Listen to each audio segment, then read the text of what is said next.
Hi friends, నేను మీలో ఒకడిని. రామాయణం ది ఆది కావ్య, ద ఓల్డెస్ట్ ఎపిక్.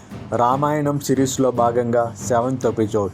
విశ్వామిత్రుడు రామలక్ష్మణులను మిథిలా నగరంకి వెళ్ళిన తర్వాత గౌతముని అహల్య పెద్ద కుమారుడైన శతానందుడు విశ్వామిత్రుడి గురించి రామలక్ష్మణులకు ఇలా చెప్తాడు.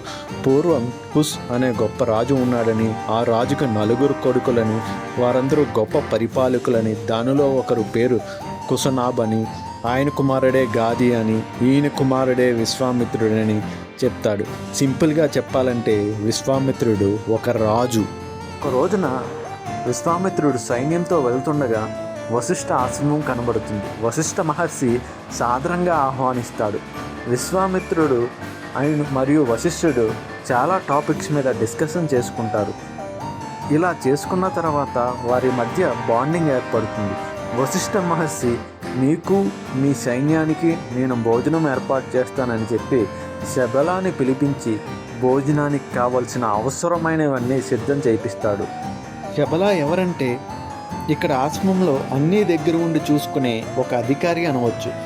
అయితే శబల గురించి చెప్పడానికి వాల్మీకి కామధేను అనే కాన్సెప్ట్ని వాడతాడు. కామధేను అంటే ఆవు. ఒక నమ్మకం ప్రకారం మనం కోరుకున్నవన్నీ కామధేనువు అంటే ఆవు ఇస్తుందని అర్థం. అలాగే శబల కూడా ఇస్తుందని చెప్తాడు. శబల తయారు చేసిన భోజనం విశ్వామిత్రుడికి బాగా నచ్చుతుంది. అలాగే విశ్వామిత్రుడు శబల తన రాజ్యంలో ఉంటే చాలా బాగుంటుంది అనుకుని శబల నాకు కావాలని అడుగుతాడు. కానీ వశిష్ఠుడు దానికి అంగీకరించుడు.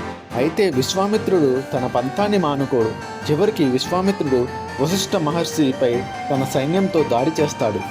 వశిష్ఠ మహర్షికి ఆశ్రమం దగ్గర ఉన్న ప్రజలు సహాయం చేస్తారు. దానితో విశ్వామిత్రుడు ఏమీ చేయలేక వెళ్ళిపోతాడు. విశ్వామిత్రుడు కోపంతో అన్ని ఆయుధాల గురించి మరియు శస్త్రాల గురించి తెలుసుకుంటాడు.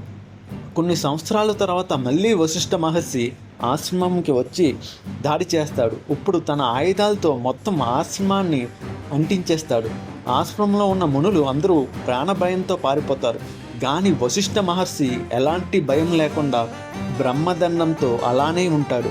వశిష్ఠుడు విశ్వామిత్రుడితో ఇలా అంటాడు, రా వచ్చి నీ పవర్ఫుల్ వెపన్స్ నాపై దాడి చెయ్యి అంటాడు. విశ్వామిత్రుడు అన్ని ఆయుధాలని వాడతాడు. చివరికి అతిశక్తివంతమైన బ్రహ్మాస్త్రం కూడా వాడతాడు. కానీ వశిష్ఠ మహర్షికి మాత్రం ఏమీ అవ్వలేదు. దానితో విశ్వామిత్రుడు ఇలాంటి శక్తి నాకు కావాలని చెప్పి మళ్ళీ ఆశ్రమం నుంచి వెళ్ళిపోతాడు. దక్షిణ భారతదేశానికి వెళ్ళి కొన్ని సంవత్సరాల పాటు తపస్సు చేస్తాడు. అక్కడి నుండి పుష్కర్కి వెళ్ళి తపస్సు చేస్తుండగా అప్సరసైన మేనక తపస్సుకు భంగం కలిగిస్తుంది. అప్పుడు విశ్వామిత్రుడు కోరికలు నన్ను కంట్రోల్ చేస్తున్నాయని అర్థమయ్యి అక్కడి నుండి ఉత్తర భారతదేశానికి వెళ్ళి హిమాలయ పర్వతాలలో తపస్సు చేస్తాడు. ఈసారి అప్సరసైన రంభ టెంప్ట్ చేస్తుంది, కానీ విశ్వామిత్రుడు దానికి లొంగడు. అయితే రంభని విశ్వామిత్రుడు శపిస్తాడు. మళ్ళీ విశ్వామిత్రుడు తన కోపాన్ని కంట్రోల్ చేసుకోలేకపోయానని చెప్పి చివరికి తూర్పు దిశగా వెళ్ళి తీవ్ర తపస్సు చేసి తన అనుకున్నది సాధిస్తాడు. అయితే సాధించిన తర్వాత విశ్వామిత్రుడికి ఈ ప్రాపంచిక కోరికలు మరియు అసూయ లాంటివి ఏమీ లేకుండా పోతాయి. వశిష్ఠుని ఓడించాలనే గోలు ఇప్పుడు అర్ధరహితంగా మారింది. విశ్వామిత్రుడు వశిష్ఠుడితో మళ్ళీ ఫ్రెండ్షిప్ చేస్తాడు. సో ఇది ఫ్రెండ్స్, విశ్వామిత్రుడు ఒక గొప్ప రాజు నుండి మహర్షి నుండి బ్రహ్మర్షిగా తయారయ్యాడు. నెక్స్ట్ వీడియోలో శివధనస్సు గురించి మాట్లాడుకుందాం. ఈ వీడియో వాల్మీకి రామాయణంలో 8th వీడియో. దీనికి ముందు రామాయణం మీద 7 వీడియోస్ చేశాను. ఇవి నా ఛానల్లోని ప్లేలిస్ట్లో ఉంటే చూడండి. నెక్స్ట్ వీడియోలో మళ్ళీ కలుసుకుందాం. Until then signing off. నేను మీలో ఒకరిని.